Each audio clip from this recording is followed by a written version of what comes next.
What's going on, guys? It's Sam Alphamelon here with another Pokemon video. This one's going to be the draft breakdown for the SDL Season 1. This is a draft league I'm actually running with just a few friends.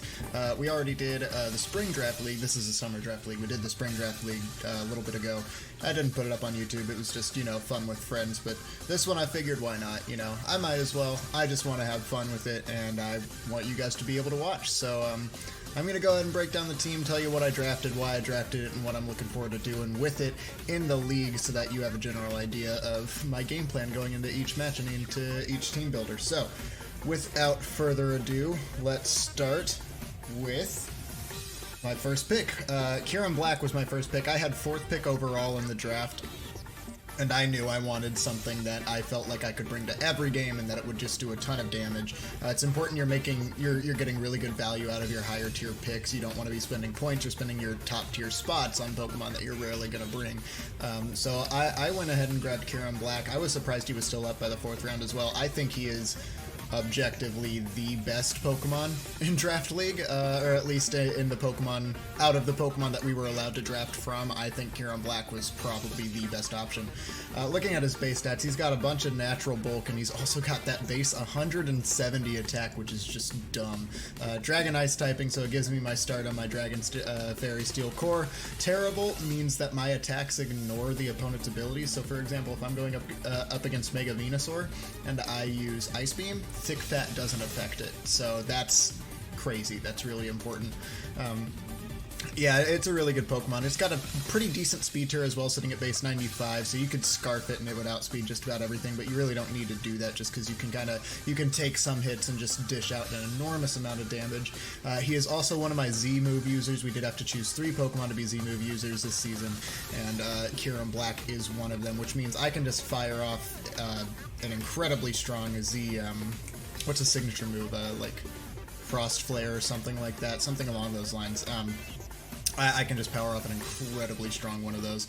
So that's exciting. I think Kieran Black's going to be great. I'm really excited to use him this season. So yeah, next pick, I went ahead and continued the Dragon Steel Fairy Core, and I went for Celesteela. This is a free pick. It was round 1, and it cost me almost half of my free points. So, quite a bit there, but I think it's a worthwhile investment. So Celesteela, super bulky steel flying type. It loses its weakness to ground, which is great because ground is a very common offensive typing, but it does gain that weakness to electric. However, I don't think very many people are going to draft a super offensive electric type. I don't think people are going to draft great electric types in general. They tend to kind of fall later in the priority list of types to grab. So really good typing. Beast Boost obviously is an incredible ability. If I knock something out, my highest stat is raised by 1 stage, and you can play with EVs to make sure you're getting the correct raise there that you want. It gets Autotomized, which halves its weight, doubles its speed, I think.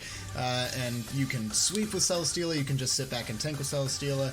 It's an amazing Pokemon. I'm very excited to use it. I need to look at its move pool again, but I know it gets some pretty neat stuff, so I'm excited for that there.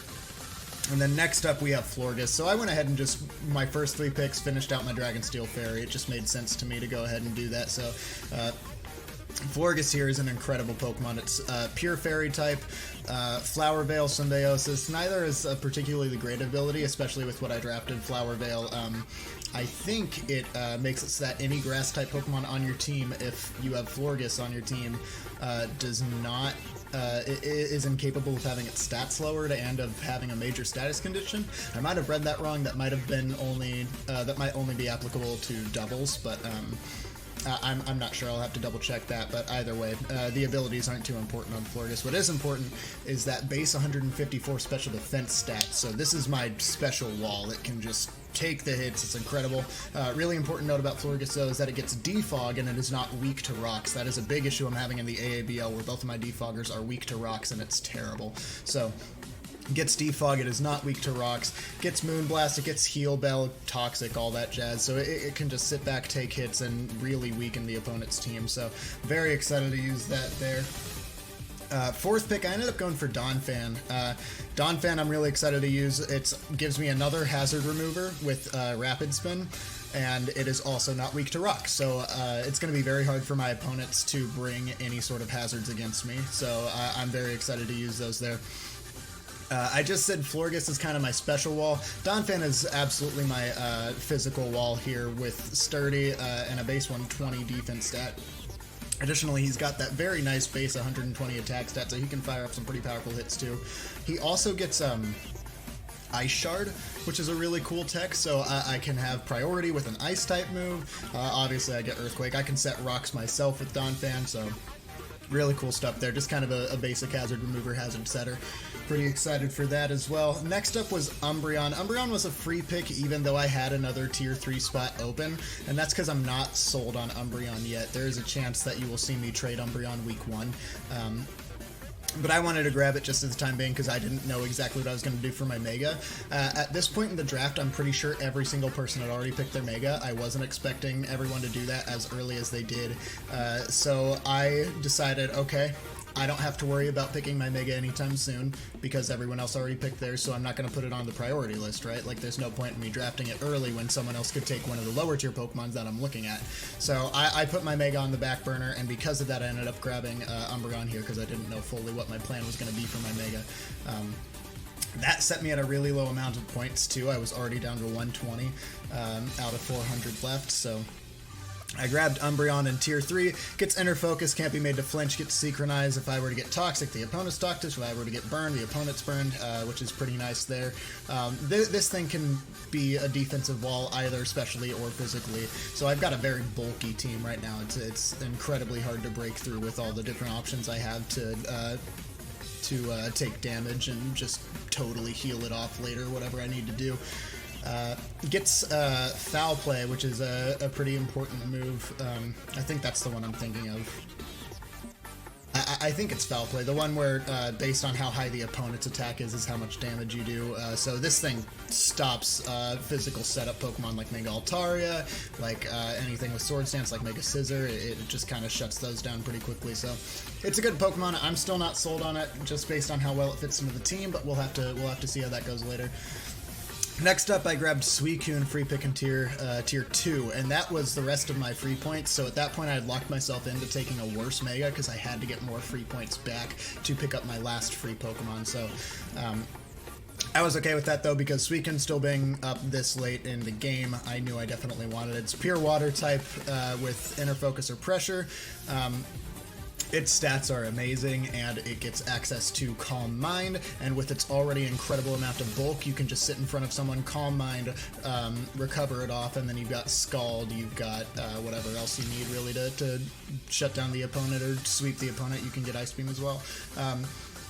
You can also get Substitute and just put up a sub and then start Calm Minding. Suicune's terrifying. My opponent has to prep for Suicune every week, and that's something that I really think is important, because if they don't prep for Suicune and I bring Suicune, then obviously Suicune just destroys them. If they do prep for Suicune and I don't bring Suicune, they probably wasted a bunch of move slots. They might have even brought a Pokemon they wouldn't have brought if they didn't think I was going to bring Suicune. So I think Suicune's a very important and value pick on the team.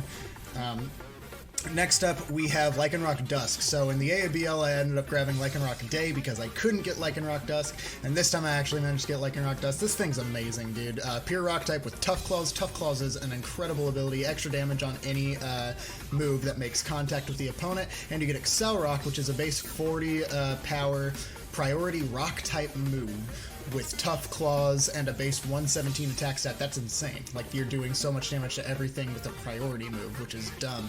Additionally, his base speed is already 110, so he's got a very good amount of speed there. Not a lot of things are going to be faster than that, except for like most of the tier 1s. So I think Lycanroc can be a win condition in so many matches. All I have to do is get a Sword Stance up or just switch him in after everything else is down, and it's going to be really hard for my opponent to stop him. I can get Stone Edge, I can run with, I think he gets the Fire Fang, Ice Fang, all that jazz. Might not get Ice Fang, I'm pretty sure it gets Fire Fang though. It's going to be an incredible threat, and the access to Sword Stance too just makes it even better. So very, very excited to use Lycanroc this time around. And then my 8th pick, I ended up grabbing Mesprit in tier 4. I wanted a Psychic type. and this thing's so versatile. It's like a worse mythical looking at its stats. It's got a little less speed, a little less HP, but a little more attack, defense, special attack, special defense. So I can run it however I want. I can run a physically offensive Mesprit to throw people off. I can run a specially defensive Mesprit to just make sure I can take the hits if I don't think Florges can do it, if I don't think Florges has the right type matchup for the team. So Mesprit I'm really looking forward to. I think I can do so many different things with it. It's going to be really hard for my opponent to prep for all the different things I could do with Mesprit. So I know it's kind of a worse Pokemon, so there's less potential that it's going to be able to do all those amazing things, but I still think that I can catch a lot of people off guard with Mesprit, so looking forward to the mix-ups with that. Round 9, I went ahead and grabbed Vikavolt. I know I wanted an electric type, and I didn't have a bug type either. And Vikavolt, despite it being slow, it's got a base 145 special attack stat, and it's got a good amount of natural bulk, and it synergized really well with Mesprit, because I realized at this point that my speed tiers weren't fantastic. I have a lot of kind of like below base 100 speed Pokemon. Mesprit has access to Trick Room. Trick Room with Vikavolt is insane. When Vikavolt's the fastest thing on the field, and I have a base 145 special attack, and I have access to bug and electric moves that are going to hit everything really hard, it is so hard for my opponent to deal with if they are not ready for Trick Room.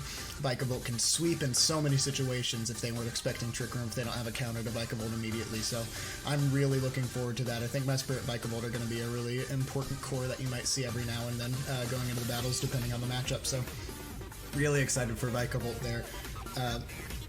Round 10, I ended up grabbing my tier 5. I grabbed Pyroar. It's a tier 5, you know, there's not going to be a ton it can do. However, it did give me another over 100 speed tier. It also has access to Moxie, which I'm pretty excited about. It also gives me a normal type, which means I can switch into those ghost type attacks and not be afraid. Gives me a fire type if I have any grass types that I really feel like I need to nuke. Additionally, Pyroar is one of my Z move users, which is great because that gives me two options. I can either run Z Fire Blast and just do a ton of damage, or I can run Z Sunny Day, take my speed up a stage, and set the sun for an incredibly powerful Fire Blast or Flamethrowers, whatever you want to do there. So I'm really excited, especially with Moxie. This thing actually has some crazy potential to sweep. Moxie obviously raises its attack and not its special attack, but I could run a really cool mix set, because after I get, like, you know, 1 KO, my attack stat is pretty much at where my special attack stat is. So a mix set with Moxie could be cool. Rivalry could also be cool, and Nerve even has potential for making it so that the opponent can't eat their half damage berries, so it'll be interesting. Pyroar is probably not going to do too fantastic, but I still think I might bring it once or twice just as a kind of tech option there, so I'm pretty excited about that. Finally, round 11, I did go ahead and grab my Mega Knight. I did go for Mega Absol here, and that's kind of why Umbreon is questionable right now, because now I've got two pure Dark types. And granted, they have completely different roles, with Umbreon being a tank and Absol being this super offensive threat. But I still think I don't need both, so we'll see if Umbreon sticks around, but Mega Absol is incredible. Its pure Dark type gets Magic Bounce. Also has Justified before it Mega Evolves, so I can switch into a knockoff, get my attack raised one stage, and then obviously I can Mega Evolve and just start doing some incredible damage. Base 115 speed is fantastic. That makes it my fastest Pokemon right now, I think. Pretty sure. And then base 150 attack is just nuts. I got, I'm pretty sure I get Play Rough, I know I get Knockoff, I know I have a bunch of options there. I think I even get Swords Dance too, so this thing has potential to just tear through some teams, and it being in tier 2 Megas means that I got my points back that I needed to go ahead and pick up my last Pokemon, which is going to be Carnivine. You know, it's Carnivine. There's not much I'm going to be able to do with this thing. The only cool tech it really has is the fact that it gets access to Sleep Powder. I didn't give it a Z move though, so it can't do Z Sleep Powder, which would have been kind of the main thing I would use with it.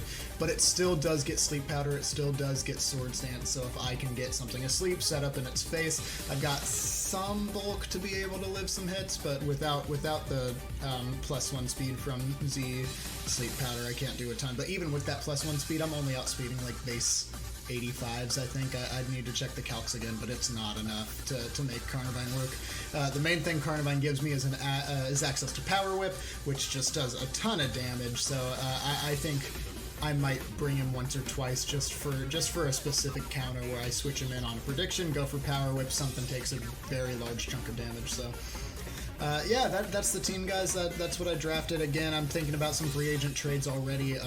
Umbreon I might give up for like Crobat or something. Carnivine might go as well. I'll probably play with my free picks a little bit. The only one you can be 100% certain is staying is Celesteela. Celesteela is not going anywhere. Suicune probably not going to go anywhere. Umbreon and Carnivine might be switched off pretty quickly, but yeah, no, it's a good team. I drafted a lot better in this league than I did in the AABL, and I think if I get rid of Umbreon, pick up Crobat, my speed tiers are okay. They're still going to be kind of rough with 115 being my highest speed, but also access to Trick Room kind of negates that a little. It's all about how you value it, but I'm really excited. I think we've got some great potential here to win. My team this time is the Indiana Incineroars, as you can see right above me. It's going to be a lot of fun. I'm very excited to take everyone on. This is going to be another Showdown League, and it is level 100 as well. So you'll see it kind of the exact same way you were seeing the ABL, but I'm really excited. I think it's going to be a lot of fun. So that's all I got for you guys. I will see you with the first battle. I think the rotation for this one is going to be every Tuesday is the team builder, every Friday is the battle. If not that, it would be every Thursday is the team builder, every Sunday is the battle. So we'll see what happens there. I'll make sure to keep you guys posted. So that's all I got for you guys. Thank you for watching, and if I could find my mouse here to end the stream, or the recording, there we go. Bye.